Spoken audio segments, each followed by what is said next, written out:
of the United States, Donald J. Trump.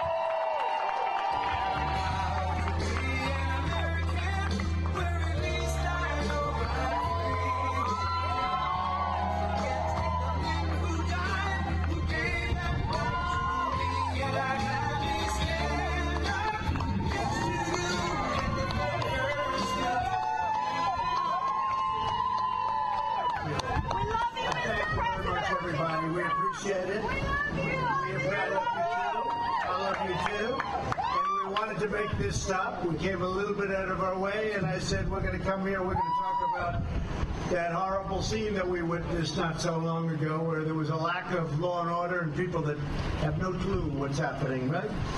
But I've traveled to Minnesota to meet with small business owners who were victims of the violence, mayhem, destruction on the streets of Minneapolis. And for these brave patriots, right over here, these are a couple of groups of the Maine, and we have a lot of them back there. We're going to see them the next time. They're all lined up, but we appreciate you being here very much, and you're going to say a few words.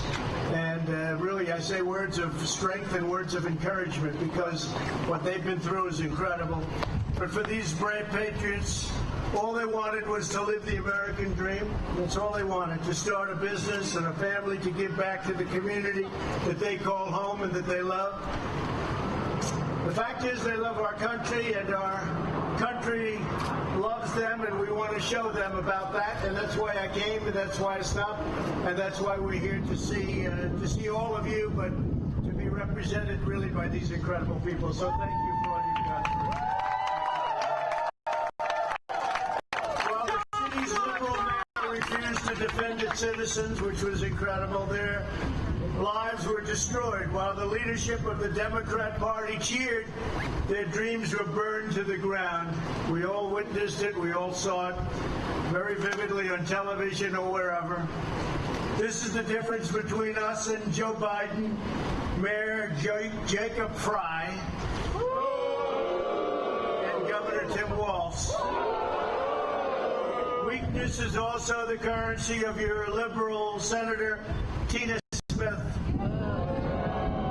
And you know, she's now running against a great gentleman. So Jason, get out there and vote for him. Get out of He's going to win. You see the polls are about even. And that's a big step. He's a great candidate. He's going to do a fantastic job. Get out and make sure he wins. If we can't win now, nobody can win, because what you went through so stupidly that they allowed that to happen. It is a Pikers for Trump. Thank you. Just turned around to show Bikers for Trump. They're all over the place. Thank you. Thank you, fellas. Appreciate it. My message to Minnesota is clear. I'm here to help you. We will bring back law and order to your community. We will bring it back, and we'll bring it back immediately. And you know, the words law and order are words that Democrats don't like to use. They don't think they're politically good. There's nothing wrong with law and order. There's law and order, and you shouldn't be ashamed of it. They're ashamed to use those words. It's incredible. As president, my goal to restore safety to our streets and to help these innocent Americans rebuild lives very quickly. That's what I'm here for. By contrast, the Democrats are promising to elevate their left-wing war on cops and to bring it up to the White House in the form of Sleepy Joe Biden. I don't think that's going to work. You know, I noticed at their convention tonight, these are all taped speeches. Michelle Obama, her speech is taped. Why don't they tell me that? I'll tape my speech. Next week I'll tape it. It's a lot easier. I'll make sure it's perfecto. Every word will be perfect. If I don't do it, I'll give it 5 or 6 goes. I'll say, pick the best one. What is this? They're taping their speeches. I just learned that her speech is taped and that most of them are taped. I don't know. We'll have to speak to Republican leadership and say, let's tape those speeches. You want to go to a snooze? You know, when you hear a speech is taped, it's like there's nothing very exciting about it, right? So I just heard that coming in. I expected to see, you know, and Fox will broadcast them more than they broadcast us. You know that. We've seen the blueprint here in Minneapolis. The city recently voted to abolish the police department. What to that extent? These people, fools.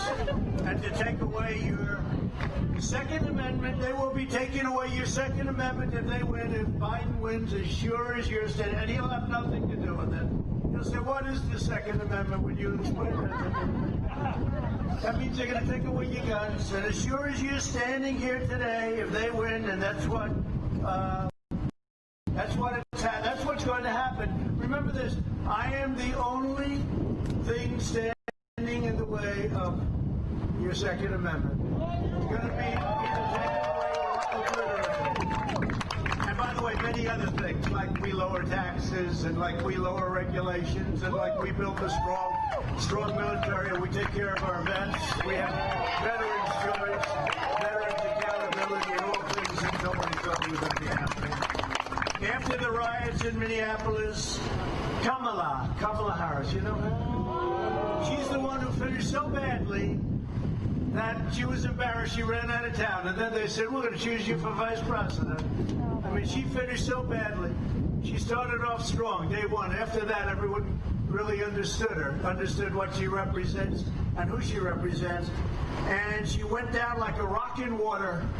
And she left town before the first vote was taken, right? Didn't she leave and quit?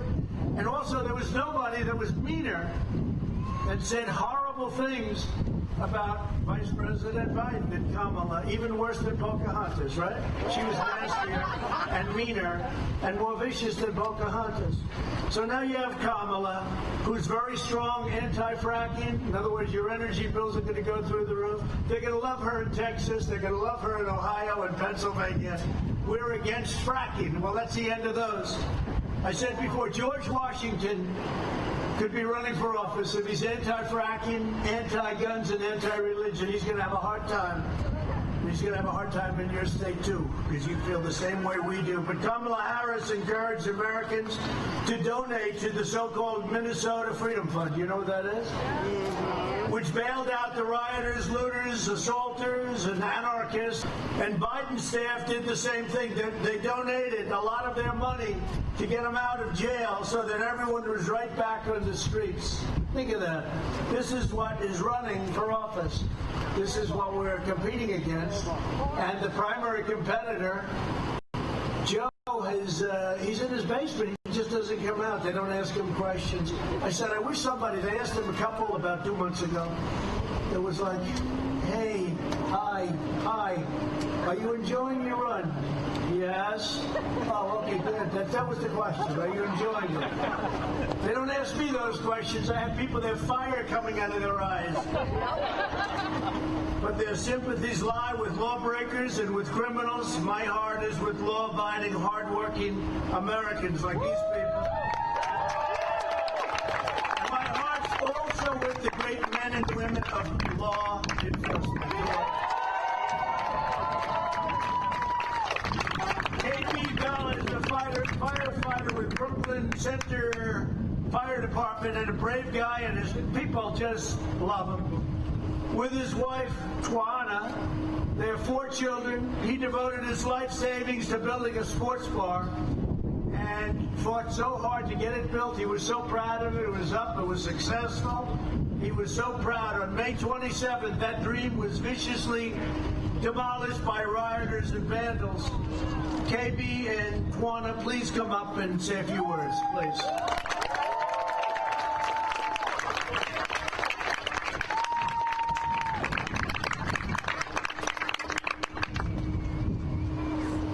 Thank you, Mr. President. My name is KB Bala. I'm a firefighter, also a businessman. This is my wife, Twana Bala. I have 6 kids out here in Minnesota. I immigrated from West Africa, like been here for over 25 years. Always dream about opening my own bar and restaurant. That's something that I have dreamed about.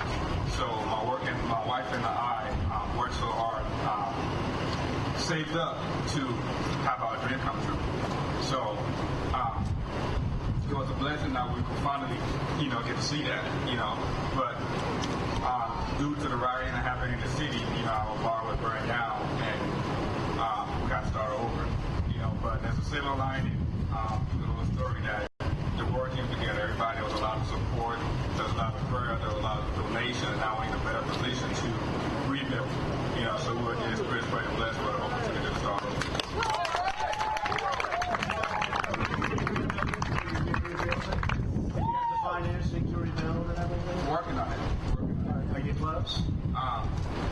at those. How much will it be? How much? We're looking at a new building right now, right? And it's on the market right now for 1.3. So that's what we're doing right now. Because you had a real success. You built a real success. Yeah. Well, maybe we can help you out a little bit with government.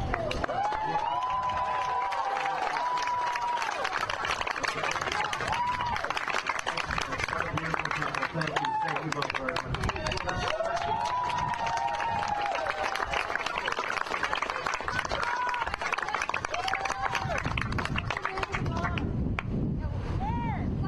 Hey, KB, what's the name of the bar? Go ahead. Because the bikers over there, they'll be there. Like, maybe even if it's burned down, they'll be there tonight. It's called Sports Bar. Sports Bar. We'll work on that. Jim Stage owns Lloyd's Pharmacy in St. Paul.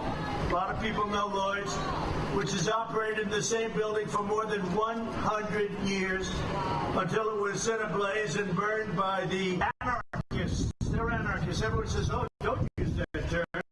Don't use that term. Radical left. I'll go radical left anarchist, okay, if you don't mind. Until it was set ablaze. It was burned down to the ground viciously. I saw it on television burning. I said, what a shame. Jim, please come up and say a few words, please.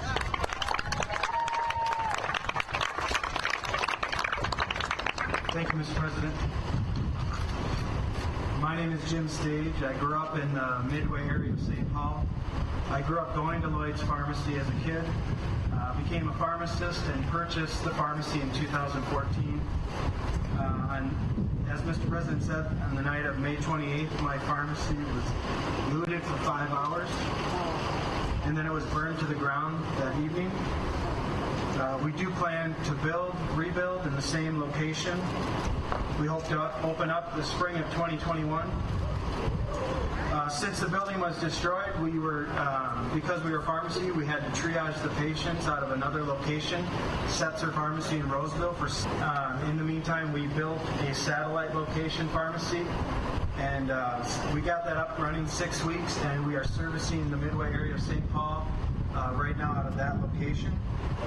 We continue to service that neighborhood now and will until we get the new building rebuilt. I appreciate the leadership, Mr. President, and the government leaders for anything they can do to uphold law and order in the neighborhood, in the community, so my customers, my employees will feel safe to work and to be about in that city. So thank you, Mr. President, for fighting for law and order in the American cities, and we ask that other politicians rise to the same challenge of protecting our businesses in our neighborhoods. That's what we need. You're rebuilding the pharmacy? Yes, sir. So you're rebuilding it. Has it started already? The debris has been removed. We haven't broke ground yet. We're hopeful to late August, early September. Is the city at all working with you? Are they helping? Yeah, there's been a little bit of hiccup with the debris because They want you to pay your taxes before they remove the debris. Yeah, there was a little bit of that. Yeah, but in St. Paul, the city of St. Paul worked a little bit better with this. Whatever we can do, we're going to help too.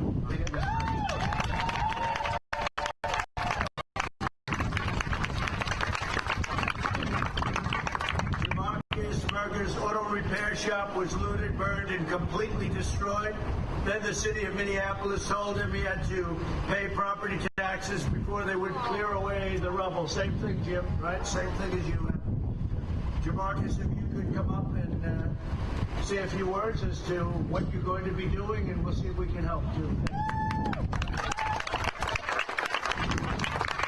Thank you, Mr. President. Hi, everyone. My name is Gabriel Berger. I moved to Minnesota from Ethiopia 15 years ago. Following the protest of the killing of George Floyd in South Minneapolis, my auto repair shop, which is located on 3675 Avenue, was completely destroyed. The contents and customer vehicles and my own tow truck is completely gone. I'm here to build a new life and pursue American dream. And I'm here today to say no to this kind of action.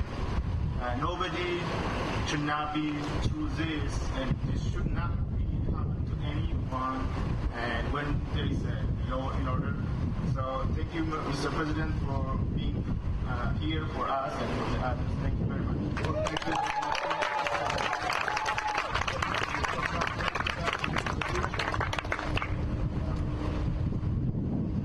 Yes, we are already cleaning up and start rebuilding it. It might take time. This is the only way myself and my two little ones live from. I'm strong. I'm here to fight and to stand up.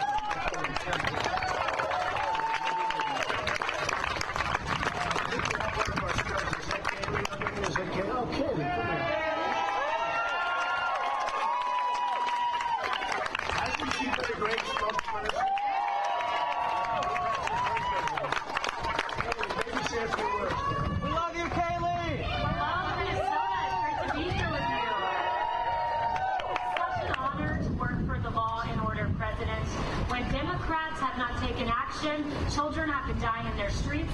This president has taken action. Operation Legend, named after 4-year-old Legend Taliaferro, who was shot in his bed, was led by this president. And guess what? As of Friday, we could announce that the killer, suspected killer of Legend Taliaferro, has been found, has been charged, thanks to the law and order.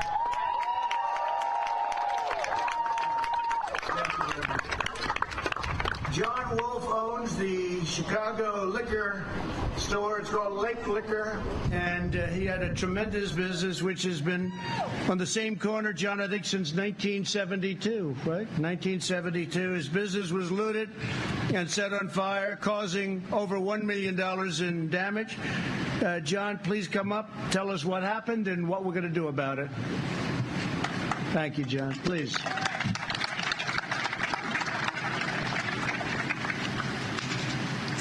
President Trump, welcome to Minneapolis, and thank you so much for coming. Thank you. My name is John Wolf, and I'm the owner of Chicago Lake Liquors. A business has been a fixture in South Minneapolis since 1959.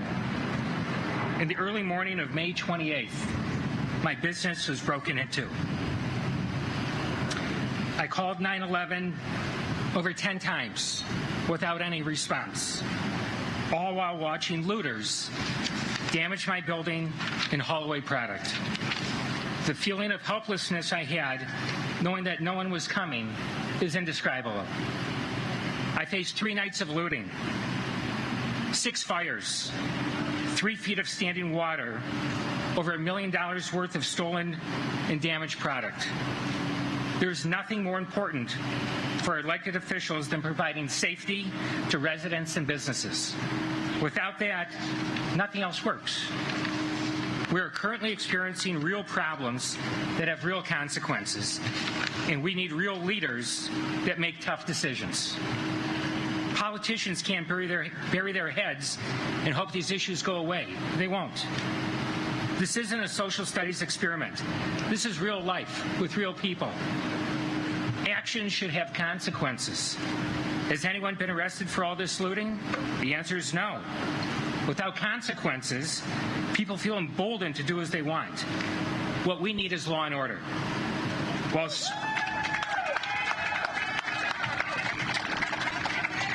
While city leaders discuss reimagining the police department, Minneapolis still needs law enforcement. Here's the deal. I pay a lot of taxes, and in return there's an understanding. The city protects me. I held up to my end. The city of Minneapolis didn't. Minneapolis businesses need a partner in government to provide law and order. And I didn't see anyone locally stepping up to the plate. I believe in this South Minneapolis community and want to rebuild. But I need help. And I know, Mr. President, you can be that partner of mine. Again, thanks, and I so appreciate you coming. Good. Thank you very much. Would you like to say something? Go ahead, please. My name is Kat. Kathy Wolf. I'm John's wife. Thank you, Mr. President, for coming today. Thank you, Kathy. As a wife of a businessman, you endure the long hours, sacrifice family time and holidays, ride the waves of up and downs of employee and financial fluctuations, but never do you think you'd have to deal with complete destruction and looting of your business. The first night of the riots, I watched with tears in my eyes my husband watch his business, his hard work, his pride and joy be destroyed in our kitchen via the cameras in and around the store. At that moment, I understood the term weak in the knees, and it continued for 3 more days. We need law and order. We need leaders who want law and order. We need our police. And again, I want to thank you, Mr. President, for being here. You work tirelessly for America. I pray for you, applaud you, and I cheer for you every single day. Thank you very much. I appreciate it. Thank you. So, Kathy, let me ask you, when you say long hours, he would be there long when the business was operating. He'd get home very late, leave very early. It was all work, right? Holidays, too.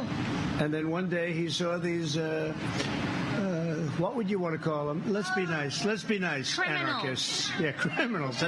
Let's be nice. Criminals. We'll call them criminals. That's a nice word. But you saw this, and you saw this on television happening, right? We watched it in our kitchen with our children and cried. So, do you think you'll be able to rebuild on the existing site? Is it your land, or how does that work? Yes, I've had the land for 20 years. So it's yours. You have the land, right? I am. I want to be the leader in the community. I'm going to rebuild. We need help. We need help from the city. We need help from... For mayor and going to run for governor, and, you know, because when we called out the National Guard that stopped it, did you see that scene? But they should have called them out. You know, it's up to local to call them. But the National Guard came. It was all quelled in like 2 minutes. Remember that? They lined up, and they started, and we weren't politically correct. It was tear gas, and it was whatever. You know, now they don't want you to use tear gas or pepper spray or anything. They want the police and law enforcement to really get hurt, if you think. But they lined up, and from the minute you saw the first, the second, the third, they came in buses in a wave. Then they were 4 deep, 5 deep, and they just walked like there was nothing to it, like a knife cutting through butter. And it was all over. That was it. They should have done it. They should have called us a lot sooner. We wanted to go. You know, we have to get called by them. Otherwise, we have to do a very special act, and that's a big deal. But I wish they did. So you still have faith in the community? I do. I have faith in the residents. I have faith in the other businesses. But we need help. I mean, it's an ecosystem where residents need a place safe to live. Businesses need to be protected. Visitors need to feel comfortable. But with that, we need the local government to protect all of us. And that didn't happen. If the National Guard would have been brought in 48 hours earlier, things would have been different. And if this wasn't a time to bring them in, when is the time? Well, there was no better scene than watching the National Guard on that street, and that was a street loaded up with bad people. And they just started moving forward, and they never moved an inch backward, did they? I'll never forget that scene. I said, why didn't they do that 5 days sooner? Because they could have. We were calling, call up the National Guard. We don't need them. Really, your police just ran down the street. And by the way, you have very good police, but they're told not to do anything. It's not the police. Your police are great, but it's that they weren't allowed to do what they're supposed to be doing. You know, we just have the New York City Police Association, which is amazing. All over Texas, all over Florida, all over everywhere. Ohio, we have the endorsement of the police groups. I don't know. I think I would say 100%. Perhaps there's something, I don't know, maybe there's a little group that we don't know about. But all they had to do is be there a little bit sooner. And we were calling, saying, call up the National Guard. But they didn't want to do it. I don't know if it's pride or stupidity. It's one or the other, maybe both. Maybe both. So we'll give you a hand, okay? We're gonna see what we can do. And great job. You did a much better job than he did. Great job. Thank you, John. Thank you, guys. I also want to thank a couple of groups I see here, the Bikers for Trump. And these guys are amazing. They ride those big bikes, and they're on the highways all over the country. They have helicopter shots of you guys riding along, thousands and thousands of them down the highway. I wonder what happens with the guys innocently driving down a highway, and then he sees guys like you driving it a little bit faster, and he's looking, and they don't stop. They just keep coming by the hundreds. So I want to thank Bikers for Trump. You guys are fantastic. Yeah, you guys are fantastic. Got a lot of friends. They come over to the White House. And the others, voters for Trump. This just started. It started with one great gentleman. He had a boat, and they didn't want him to put up a little sign on his lawn that said, Trump Pence. Put it on my boat. He put it on the side of his boat, and all of a sudden they had thousands of boats, and then really what happened, it developed all over the country. Where there's a lake, a river, or an ocean, you got thousands of them every weekend, and they just broke the record supposedly in the Guinness Book of Records for the most boats. We'll call that a friendly protest, right? Because when you call it a friendly protest, you can do anything. You know that, right? They do that. You can't go to church, you can't do anything, but if you're protesting, that's okay. So we call it, everything should be a protest. Maybe the churches should call themselves protesting. If they protest, they can open up their churches. That's the governors on the left. That's the Democrats. And remember, get out there and vote. You have a great Republican, Jason, great Republican Senate candidate, and he's going to do a fantastic job representing you. That's what you need. You need representatives, whether it's a mayor or a governor or senator. You got to get the right people. You'll have no problems whatsoever. Your names were given to my people, and we're going to see what we can do for you. We'll help you out a little bit, and you might be very surprised. We'll get you going. But thank you all, and at the Democrat convention this week, we will not hear a word about these innocent victims or the left-wing violence that's taking place. And, you know, I have to say that this country is very safe. We have many cities, and mostly, I mean almost all, are very safe, very well run. They happen to mostly be run by, I hate to say it, by Republicans, but they're very well run. They have law and order. They have low taxes. They're doing fantastically well. Despite the virus coming in from China, we're doing great on that, too. We're very close to the vaccine and therapeutics. We've done ventilators to a level that we're helping the ventilators, and we've done really well. We have a lot of good news. Way down in Florida now, way down in California, way down in Arizona. The governors have done great. All over the country. I mean, for the most part, the governors have really done well, and they've helped. But they needed a lot of help because they weren't stockpiled, and we now stockpiled them. And you'll see it's a lot of good things are happening. It's going away, but we're also going to have vaccines very soon. And very soon we're going to have therapeutics, which to me is even more important. You go in and you give somebody a shot, or you give them a transfusion, and they walk away very shortly thereafter, and they say, I'm feeling good. To me, that's what I really want, and that's going to happen probably faster anyway. But I just want to thank everybody for being here.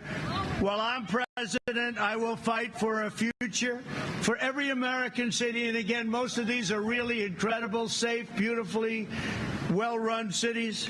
We want every American family to be secure, and every child. We want them to be able to achieve the American dream, just like these incredible people. They will again achieve the American dream. We took it away from them with no law and order. We took it away. It could have been easily kept, but they will achieve again, a second time, the American dream. So I just want to thank you for being here. This was a very quick stop. I said, let's stop. They said, well, you know, I don't know. We don't have time. I said, I have time. I don't know about you, but I said, I have time. And just really and very strong. God bless our law enforcement, our police. God bless our fire department. Our fire department was really very brave. They are all over the country. They're incredible. So I want to thank them also. And we will see you. And remember, November 3rd, that is going to be the most important election in the history of our country. That is going to be an election like no other. Even 2016, as important as that was, it was different because they weren't crazed at that time. They weren't so far radical left. They didn't want to destroy our country. But now they're looking at people that have very bad intentions, in my opinion. So remember, November 3rd, get out and vote. You have to get out and vote. Thank you all. Good luck. Got to win this state. Thank you. Thank you.